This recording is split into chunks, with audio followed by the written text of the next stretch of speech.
Abdul Malik from Canada, he said that he's flying out of Canada in Ramadan, inshallah, at 6:30 p.m.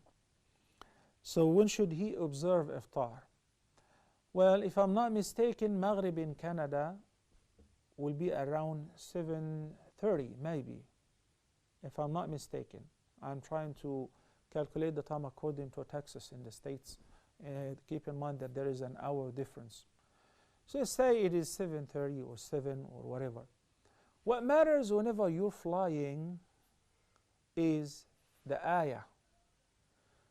And I'm very surprised whenever we have an ayah as a reference to when to begin fasting and when you're allowed to break your fast and eat and drink, and people still make ijtihad and say you should calculate according to the nearest country, or you should do this, or you should do that. It's very clear.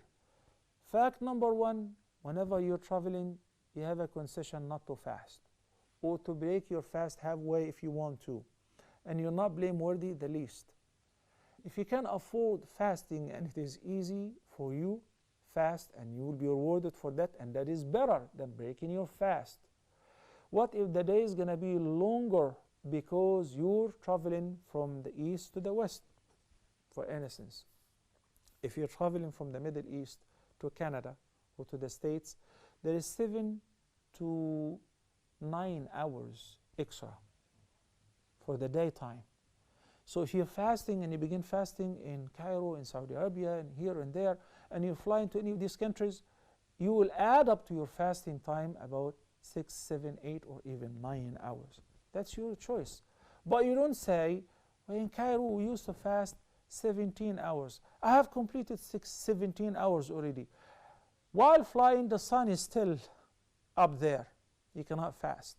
You cannot break your fast.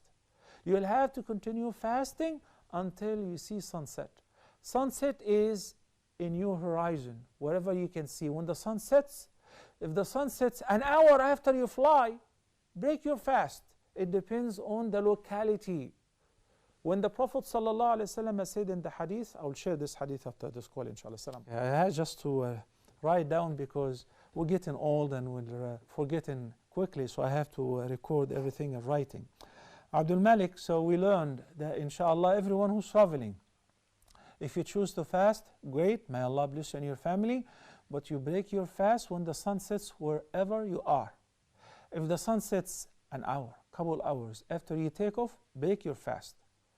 And if the sun sets 7 hours after the time that you normally break your fast, it doesn't matter, as long as you are fasting, you chose to fast, and the sun is still up, then you cannot break your fast. Because Allah the Almighty says, ثُمَّ أَتِمُّ الصِّيَامَ إِلَى اللَّيْلِ. Then complete your fasting until the night, and the night is sunset. Barakallah fikum.